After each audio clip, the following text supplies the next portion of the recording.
Ó Deus, nesta manhã te pedimos, ó Deus, que o Senhor dirija a vida do Luciano. Que o Senhor, ó Deus, tome cativamente dele o coração, para que ele possa ministrar aquilo que vem do coração do Senhor. Toma a vida dele, ó Deus, e transforme agora o nosso coração numa terra fértil, para ouvir aquilo que é do Senhor, para recebermos a semente da tua palavra, e assim ela cresça, multiplique e frutifique, em nome de Jesus. Amém. Amém.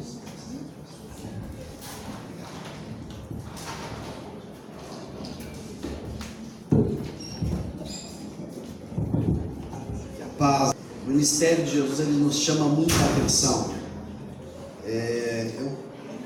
Hoje eu entendo que se nós não tivéssemos a Bíblia, não tivéssemos o Antigo Testamento, não tivéssemos o Novo Testamento, numa situação muito hipotética, o Evangelho de Jesus seria suficiente para que nós fôssemos edificados segundo a vontade de Deus. É impressionante a riqueza desses 4 livros que conta a vida desse homem. Jesus, ele é maravilhoso, Jesus é o nosso Senhor, e as experiências pelas quais ele passou, e o tipo de ensinamento que ele nos deixa, é suficiente para o nosso crescimento. Eu quero explorar aqui com vocês, nessa manhã, um momento muito especial da vida de Jesus. Jesus, ele tem o seu ministério, sobretudo na Galileia. A Galileia é no norte de Israel. Ele nasce ali no sul, em Belém, que é uma pequena vila do ladinho de Jerusalém. Por N razões, principalmente políticas, ele se muda com a família leva ele para Nazaré, que é uma região da Judéia, uma região, digamos, interior. Então ele estava perto da capital, perto de São Paulo, e aí ele muda tipo assim para Guapó, Goiás. Então Jesus, ele, inclusive, era chamado de Galileu, era quase que um tipo de ofensa. Às vezes algumas pessoas falam assim: tá virando o carro aí, não faz essa goianada não, ou não faz essa baianada não. É um jeito pejorativo de falar. E quando diziam o seguinte, Jesus, o Galileu, era mais ou menos isso, né? Jesus, o baiano, o goiano, o paraíba, era um jeito das pessoas mais ou menos denegrir a imagem daquele andarilho curandeiro, mais um andarilho curandeiro, que era uma coisa muito comum naquela época. Mas ele se muda para Nazaré, que fica na Galileia. Quando ele inicia o ministério dele, ele se muda para Cafarnaum, que é no lago de Genezaré, ou no mar da Galileia, ou em Quinerê, ou lago de Tiberíades, ou mar de Tiberíades. Tem vários nomes aquele lago ali, e a maioria das passagens acontece ali. Quando eu até contava sobre isso. Mas em determinado momento do ministério, ele diz o seguinte: importa que eu suba para Jerusalém. Se você olhar o mapa, vocês vão ver que ele não sobe para Jerusalém, ele desce para Jerusalém, e ele está num lugar alto ali da Galileia, e desce tanto geograficamente como no mapa também descendo. Mas o judeu, ele nunca diz descer para Jerusalém, mas Jerusalém sempre se sobe. É um jeito de dizer que ali é a cidade do Senhor, então eu só posso subir para Jerusalém. E ele diz: está na hora, apesar de que fisicamente estaria descendo, geograficamente, ele diz: é hora de eu subir para Jerusalém. Por quê? Porque nenhum profeta é morto fora de Jerusalém. Jerusalém, a cidade que mata profetas. Quando ele chega em Jerusalém, ele olha ali no Monte das Oliveiras e fala: Jerusalém, Jerusalém, quantas vezes, como eu te amei, quantas vezes eu quis botar você debaixo das minhas asas, Jerusalém. Mas Jerusalém, que nós temos um olhar muito piedoso sobre essa cidade, a gente percebe que Jesus não tinha, e na Bíblia não tinha. Mas o que eu quero contar é que nessa ida dele para Jerusalém, ali nos derradeiros dias do ministério de Jesus, ele obrigatoriamente passa por uma cidade chamada Jericó. Jericó é caminho, ele passa por Jericó. E essa cena ela é narrada nos evangelhos, a passagem de Jesus a Jericó. Jericó está mais ou menos a uns 70, 60 quilômetros de Jerusalém. É pertinho já, é bem pertinho nos dias de hoje, né? Caminhando vão ali 2 dias talvez, um dia, 2 dias. Quando ele está passando por Jericó, acontecem duas cenas, e eu quero explorar com vocês a primeira cena. Por gentileza, abram as Bíblias, ou abram os seus celulares. Se tiver aqui na versão aqui para projeção NTLH, nova tradução da linguagem de hoje, que é a que eu gosto, que eu vou ler, se tiver essa é melhor. Mas abram no Evangelho de Marcos, capítulo 10, versículo 46. Evangelho de Marcos, capítulo 10, versículo 46.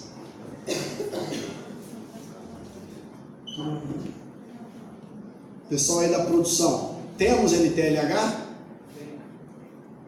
Não temos NTLH. Então temos NVI? NVI? Temos NVI. Então põe NVI. Marcos 10, 46.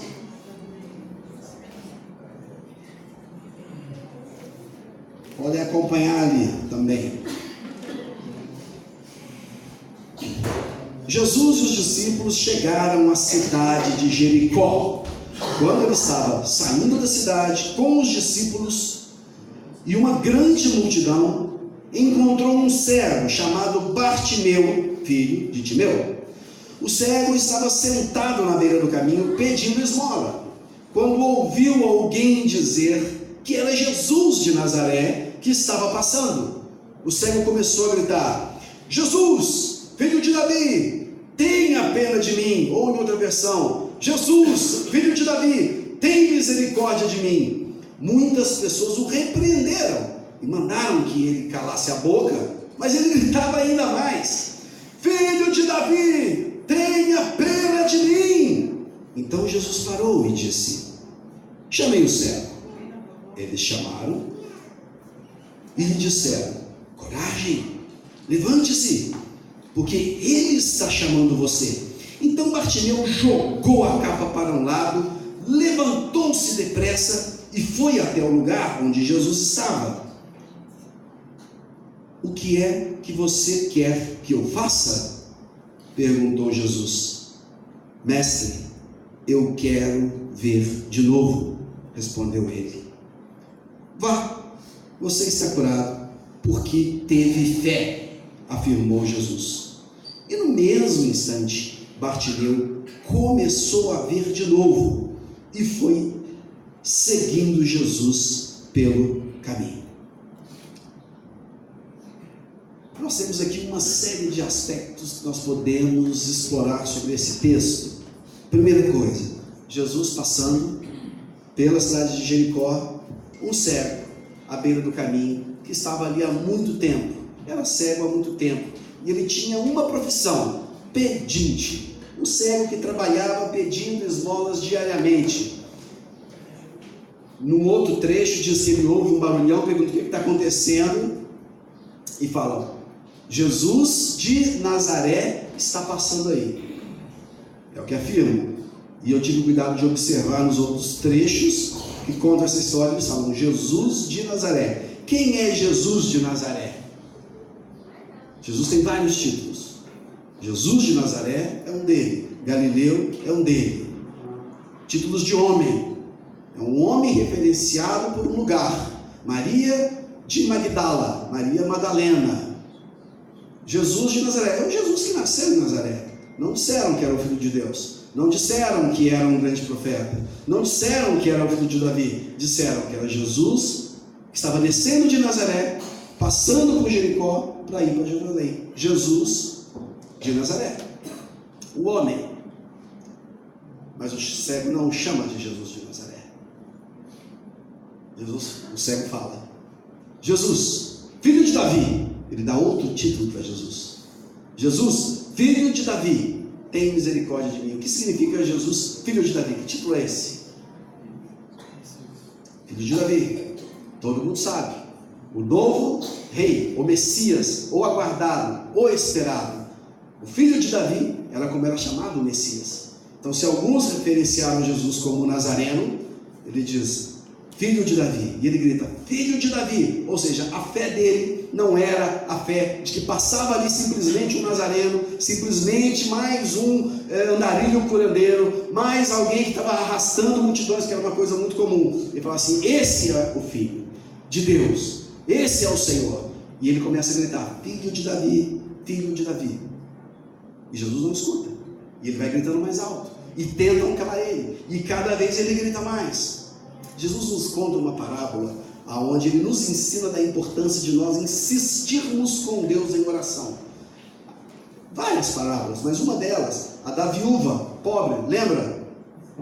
Que a viúva começa a encher a paciência de um juiz, pedindo ao juiz que julgasse a causa dela. Jesus fala assim: olha, o juiz, por fim das contas, já não suportava mais e atende a causa, e por isso nós devemos ser persistentes em nossas orações. E esse cego, primeira lição, ele foi muito persistente. Tentaram calá-lo e ele não permitiu que o calasse, e ele gritava cada vez mais: cala a boca aí, ceguinho, está atrapalhando, você não tem nada a ver, fica aí, Jesus está passando por ali. E ele gritando, porque é o que ele tinha. Ele nem sabia exatamente quem seria Jesus no meio da multidão, porque ele não enxergava. Sobrava para ele a voz, e ele usa o recurso que ele tinha, que era a voz. E ele grita, porque era o recurso que ele tinha. Ele não conseguiria enxergar Jesus e correr até Jesus. E ele grita e usa o recurso que ele tinha. Qual o recurso que você tem para chamar a atenção de Jesus? Qual o recurso que você tem? E ele chama, Jesus para e fala: está insistindo demais, está insistindo muito, está gritando muito. E Jesus vai até o cego? Não. Jesus não vai até o cego. Jesus fica ali e fala: traga o cego aqui. Ato contínuo. Chegam para ele e falam assim: anime-se, deu certo essa gritaria, deu certo esse constrangimento, coragem, porque ele te chama. O cego joga a capa para o lado e se levanta, num ato simbólico de fé. Eu não preciso mais dessa capa. Nós fizemos um estudo histórico, era muito comum que os pedintes todos tinham uma capa e um tipo de bengala. Eles usavam como uma ferramenta de trabalho, porque ficavam ali às vezes sentados, às vezes dias no mesmo lugar, e às vezes eram tirados, colocados no mesmo dia, mas chovia, tinha que ter uma capa grossa, ele tampava com a capa, não existia marquise. Então ele tampava e tomava chuva e tirava. A capa era um instrumento de trabalho, protegia do sol, da chuva, do frio, tirava. E ele não vai com a capa, ele joga num ato de fé a capa dele fora, joga para o lado, e ele vai sem a capa dele até Jesus. Jesus pergunta: o que você quer que eu te faça? Ora, Jesus, é óbvio, que pergunta tola, o que eu quero? Eu tenho uma profissão, eu sou um pedinte, eu passo dias pedindo aqui, por gentileza, tenha misericórdia de mim, dá uma esmolinha, por favor, porque o senhor tem muitos seguidores, o senhor deve ser um homem rico, e o pessoal dá uma esmola muito pequena, o senhor vai poder dar uma grana melhor. O que eu quero? Uma esmolinha, por favor, uma esmolinha, pelo amor de Deus, essa é a minha profissão. Por que Jesus pergunta: o que queres que eu te faça? Não é óbvio? Não é óbvio. A sua oração não é óbvia, o que você pede para Deus não é óbvio. E talvez, se ele pedisse uma esmola, o que iria acontecer? O que iria acontecer? Jesus ia se virar para o tesoureiro. Qual era o nome do tesoureiro? Judas. Judas, dá uma grana aqui para o rapaz que ele estava precisando. Judas aqui andava com a sacola. E a pessoa receberia de Jesus aquilo que ela estava pedindo. Jesus não ia falar assim: não dou dinheiro não, você vai beber com cachaça. Ele não ia dizer isso. Te conhece, vai torrar com cachaça, dizendo que vai comprar um Big Mac, mas é cachaça que eu sei. Ele daria. Até porque o cego não iria beber cachaça. Por quê? Não tinha.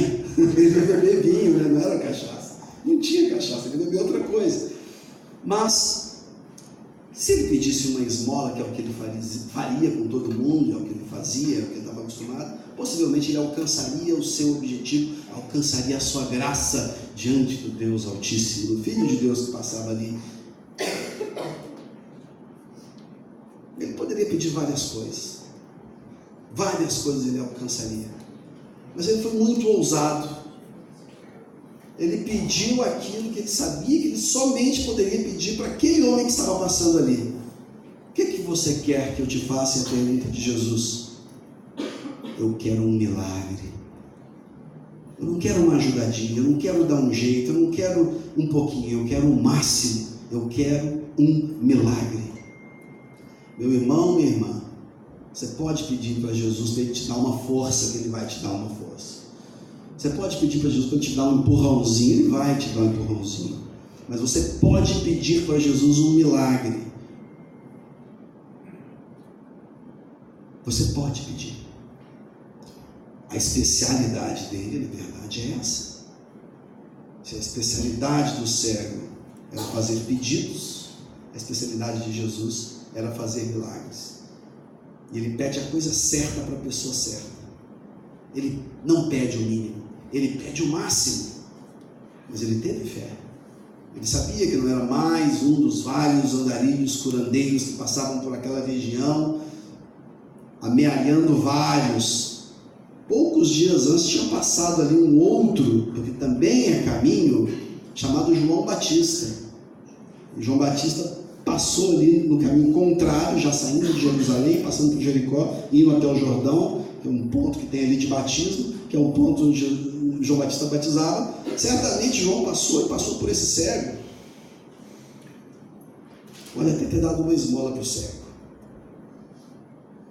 Mas ele pede: Senhor, eu não quero o mínimo, eu quero o máximo.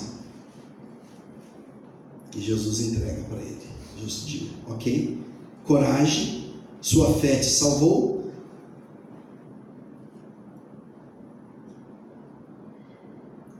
No mesmo instante, Bartimeu começou a ver de novo e foi seguindo Jesus pelo caminho. Recebeu a graça, recebeu de Deus a bênção e falou assim: valeu, hein? A gente se vê por aí. Não. Agora eu tenho um compromisso com esse homem. Ele me deu. Agora eu vou atrás dele. Agora é minha vez de dar. É minha vez de auxiliar. É minha vez de fazer juntos. Isso me faz lembrar uma vez, eu já contei essa história aqui, talvez fosse um outro público, de um pastor que me contou isso. É uma história verídica. É um pastor de uma igreja pequena como a nossa, e de repente chega uma senhora com os seus problemas da vida, como a maioria das senhoras tem problemas da vida, porque as senhoras são seres humanos, e problema é algo que todos nós temos. Os problemas são inerentes à vida. Se você não quiser mais ter problema, morra, acaba assim, maravilhoso, morre que acaba. Mas enquanto vivos estivermos, nós sempre teremos algo para resolver, um problema novo, seja saúde, seja a morte da sua mãe, seja uma demissão, seja qualquer outra coisa, um filho que tem que ser educado e que está te dando muito trabalho. É a vida. E essa senhora chega na igreja com um problema de uma senhora e conta para o pastor, eu não vou contar aqui, todas as mazelas. E o pastor abraça aquela causa. Vamos orar, minha irmã. E ora, e visita, e jejua junto, e acompanha aquela vida várias vezes. Passado ali uns 6 meses, a mulher some da igreja.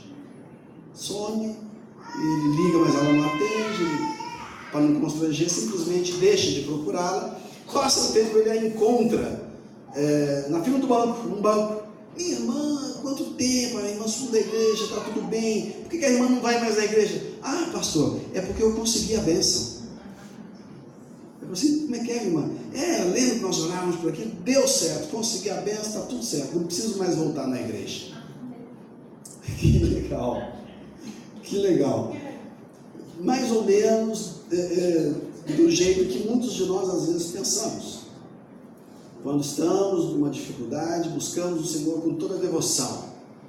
Mas às vezes, quando está indo tudo muito bem, a gente dá aquela afrouxada no nosso relacionamento com o Senhor. Eu não estou dizendo de vir à igreja, mas se relacionar com o Pai.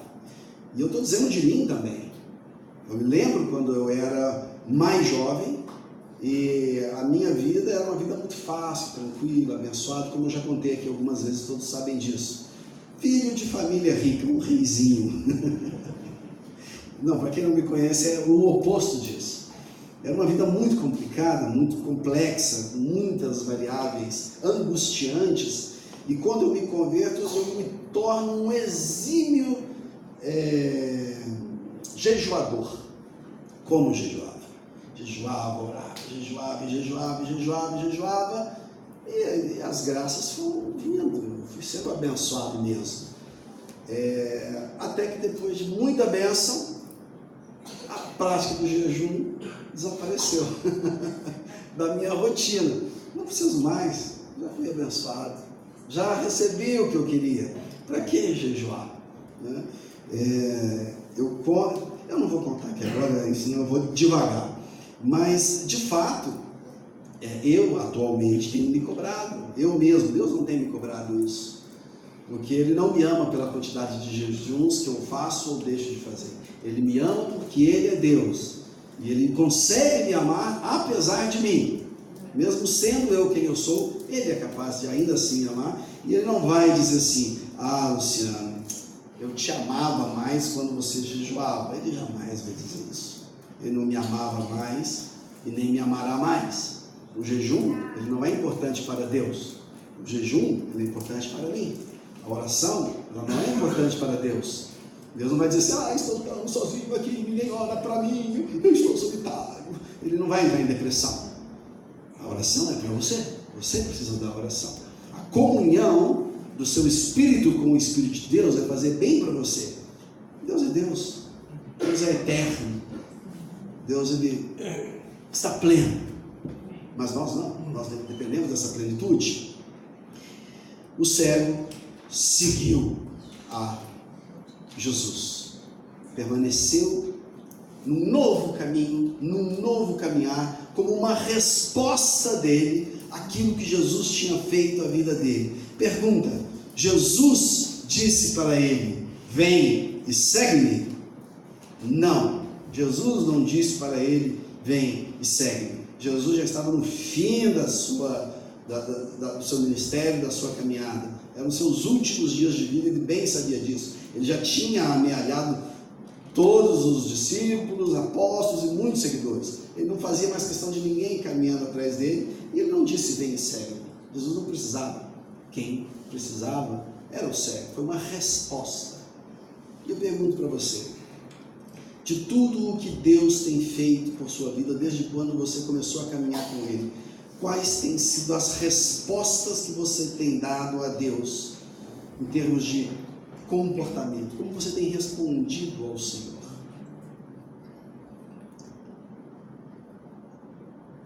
Após esse milagre, acontece uma outra cena, muito diferente dessa, bem diferente dessa. Agora eu quero que você abra em Lucas, Evangelho de Lucas,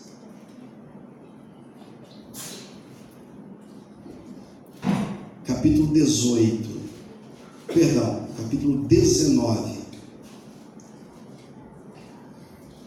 Capítulo 19.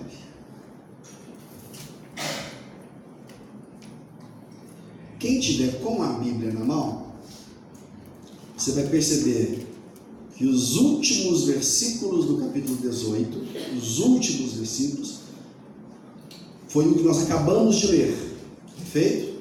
Nós acabamos de ler, então você vai perceber que nos versículos anteriores, de 35 ao 43, finalizando o capítulo 18, é a cura do cego Bartimeu ali na cidade de Jericó, perfeito? Mas eu vou continuar lendo no livro de Lucas, porque eu acho que é mais interessante.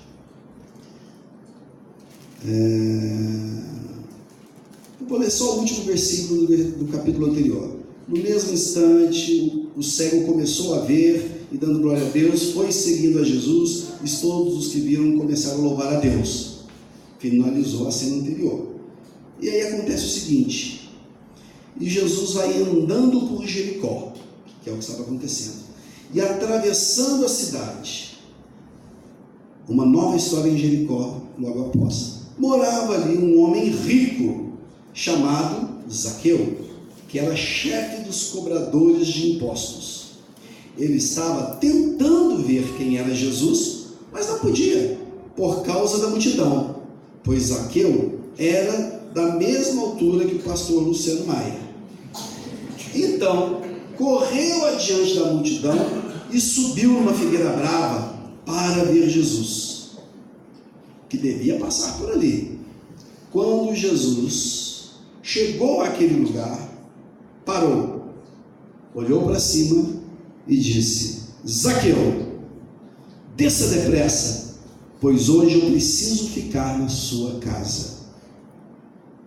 Zaqueu desceu depressa e o recebeu na sua casa, com muita alegria. Todos os que viram isso começaram a resmungar. Este homem foi se hospedar na casa de um pecador. Zaqueu se levantou e disse ao Senhor no jantar: escute, Senhor Jesus, eu vou dar a metade dos meus bens aos pobres, e se roubei alguém, vou devolver 4 vezes mais. Então Jesus disse: hoje a salvação entrou nessa casa, pois este homem também é descendente de Abraão, porque o Filho do Homem veio para buscar e salvar o que está perdido. Amém. É uma cena completamente diferente.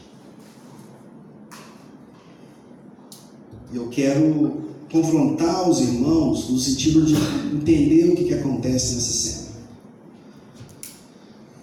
O cego grita, chama, esperneia, esbraveja, rola no chão, faz gracinha, até que Jesus fala: caramba, quem que é esse cara que não para de berrar? Meu Deus, traga ele aqui.